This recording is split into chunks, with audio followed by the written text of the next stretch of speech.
Assalamualaikum warahmatullahi wabarakatuh. Perkenalkan, nama saya Ismail Iskandar dari Fakultas Dakwah Prodi KPI. Dalam kesempatan kali ini saya akan menjelaskan tentang Makkiyah dan Madaniyah.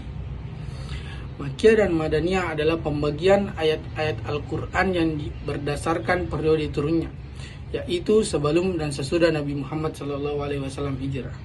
Ayat Makkiyah, ayat yang turun sebelum Nabi Muhammad SAW hijrah. Meskipun tidak semua turun di Mekkah. Sedangkan ayat Madaniyah, ayat yang turun setelah Nabi Muhammad SAW hijrah. Meskipun tidak semua ayatnya turun di Madinah. Pembagian ini didasarkan pada dua parameter, yaitu tempat atau al-makan dan waktu al-zaman. Para ulama Al-Quran membedakan ayat-ayat Al-Quran berdasarkan tempat, waktu, dan pola kalimatnya. Hal ini dilakukan untuk menjaga kemurnian Al-Quran dari kesalahan penafsiran. Adapun ciri-ciri ayat Makkiyah. Makkiyah merujuk pada ayat atau surah yang diturunkan sebelum Rasulullah SAW hijrah ke Madinah tanpa memandang tempat turunnya. Ciri-ciri ayat Makkiyah biasanya pendek dan menggunakan bahasa yang kuat serta ritmis. Membahas tentang tauhid, keimanan, hari akhirat, surga dan neraka. Ditunjukkan untuk menguatkan keimanan dan memperingatkan kaum musyrik Makkah. Contoh surah Makkiyah: surah Al-Ikhlas dan surah Al-Qalam. Madaniyah.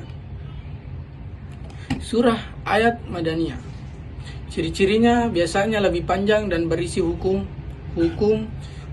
syariat, hubungan sosial, dan pembentukan masyarakat Islam. Membahas masalah hukum, munafik, jihad, dan antar umat. Ditunjukkan untuk membangun masyarakat muslim yang kuat di Madinah.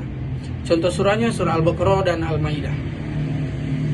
Adapun beberapa kasus memiliki ayat surahnya surah Makkiyah tapi memiliki ayat Madaniyah. Contohnya surah Makkiyah dan ayat Madaniyah. Dalam surah Al-Hajj, status surah ini secara umum dikategorikan sebagai surah Makkiyah, namun memiliki ayat Madaniyah. Ayat Madaniyah yaitu ayat 39 yang berbicara tentang izin berperang untuk membela diri. Ayat ini diturunkan di Madinah ketika umat Islam mulai mendapat izin untuk melakukan pembelaan terhadap penindasan. Contoh kedua, surah Yunus. Surah Yunus termasuk surah Makkiyah, namun memiliki ayat Madaniyah. Beberapa ulama menyebut ayat yang berkaitan dengan hukum khusus dan konteks dakwah setelah hijrah sebagai sebagian ayat Madaniyah. 3. Surah Al-A'raf. Surah ini surah Makkiyah dan memiliki ayat Madaniyah. Beberapa ulama menyebut sebagian ayat yang berbicara tentang hukum dan dakwah khusus di Madinah, sebagian yang diturunkan setelah hijrah. Contoh keempat, surah Al-A'raf. Status. Ada perbedaan pendapat mengenai status surah ini. Sebagian ulama mengkategorikannya sebagai Makkiyah, namun memiliki ayat Madaniyah. Sebagian ayat berbicara tentang kaum mukmin yang terkait dengan konteks soal setelah hijrah. Itulah beberapa surah yang memiliki surah Makkiyah yang memiliki ayat-ayat Madaniyah. Mengapa hal ini terjadi? Konteks kebutuhan. Ayat tertentu diturunkan berdasarkan situasi dan kebutuhan umat Islam, baik di Mekkah maupun setelah hijrah ke Madinah. Fungsi wahyu. Al-Quran tidak turun sekaligus, tetapi bertahap-tahap atau berangsur-angsur sesuai kondisi umat, sehingga meskipun surahnya Makkiyah, ayat tertentu dapat turun di Madinah. 3. Pengelompokan surah.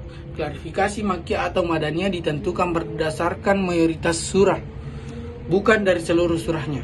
Hal ini menunjukkan bahwa Al-Quran relevan dengan setiap kondisi, baik pada masa awal dakwah di Mekkah maupun pada fase pembentukan masyarakat Islam di Madinah. Ya, cukup sekian yang saya bahas tentang Makkiyah dan Madaniyah. Wallahu ya tawalla sholihin. Assalamualaikum warahmatullahi wabarakatuh.